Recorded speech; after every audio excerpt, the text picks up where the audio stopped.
aficionado. Today is Wednesday, April 13th, 2016. If you want to follow us on Twitter, please go to CATEX TV. The Insurance Insider reported late yesterday that Tad Montross, the CEO of Re, is going to retire at the end of this year. Apparently, according to the Insurance Insider, a new CEO of Re is going to be appointed, but they will now report directly to Ajit Jain, who is the CEO of Berkshire Hathaway Insurance. Mr. Montross reported directly to Warren Buffett. The 59-year-old Montross apparently is going to step down, as I mentioned, at year-end. It's understood that some clients of Re have been told, but that a broader announcement is going to be deferred until his successor has been determined. Montross has been at Re in one capacity or another for about 40 years, and he is a true gentleman and will be sorely missed if indeed he is retiring. A signal controller at the center of an investigation into a February German train crash that killed 11 people in Bavaria admitted yesterday to playing a video game on his mobile phone while in charge of the train traffic that day. The man has been detained by police. The prosecutor's office in the town of Traunstein, near the border of Austria, said in a statement that the latest investigation showed that the suspect violated train regulations as his mobile phone was switched on in the morning hours of the disaster. An online computer game had been launched and he had actively played over a longer period of time until shortly before the collision occurred. Apparently, the man gave the incorrect signal to the trains. He hit the wrong buttons when issuing a distress signal, meaning it was not heard by the train conductors. The trains carrying 150 people in total crashed at high speed on a 4-mile stretch of track near the Austrian border. Volkswagen said this morning that its top managers' bonuses will be cut significantly, citing the need to send a strong signal on executives' pay following the automaker's diesel emission scandal. The company has yet to release its 2015 earnings figure, but said a different bonus formula was going to be used that is going to lead to a significant reduction of the remuneration. The board of directors will not be affected, except for the chairman, Hans-Dieter Petsch, who was the company's CFO until he switched jobs late last year.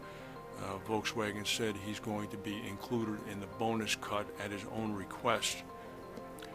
The 6.6 earthquake that struck in the Hindu Kush region of Afghanistan on Sunday, about 600 miles away from New Delhi, had a positive effect on the automatic train cessation system that's in place in the New Delhi Metro. The system, developed by Scientific Instruments Central Organization, actually managed to shut down the subway system on time without any cause of any injuries or damage. Apparently, according to the New Delhi newspapers this morning, the system has 5 sensors interspersed throughout the tracks, different seismic sensing nodes that actually successfully worked to shut down the subways shortly after feeling the first initial tremors from the earthquake 600 miles away. The USGS is developing and testing a similar earthquake system to be used in the west coast of the United States called Shake Alert, and the Japanese, of course, have had this system in place on their Shinkansen bullet trains for a number of years. A slow-moving storm system is going to lead to flash flooding in, of all places, the Middle East today. The threat for flooding extends from Iraq, western Iran, into Saudi Arabia and Yemen. Apparently, some of these areas are going to be seeing storms of up to 4 inches of rain today, including hailstorms. Flash floods are endemic there in the event of heavy rain because the systems, the infrastructure systems just simply are not in place to be able to drain away the water. Emirates airline announced today that it in fact is the client who is going to buy two more Airbus A380 Super Jumbos. Yesterday, Airbus announced the order, but it did not identify the identity of the customer. Emirates is now going to be the biggest buyer in the world of the A380 double-decker, with 142 now ordered. Emirates purchases are in contrast to some difficulties that the Super Jumbo has been having.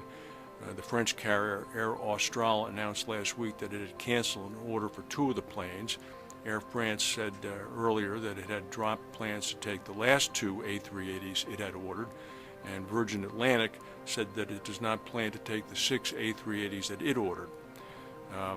Interestingly enough, for Airbus, they have now, for the first time, delivered A380s. That means that the production line has reached break-even after years of losses.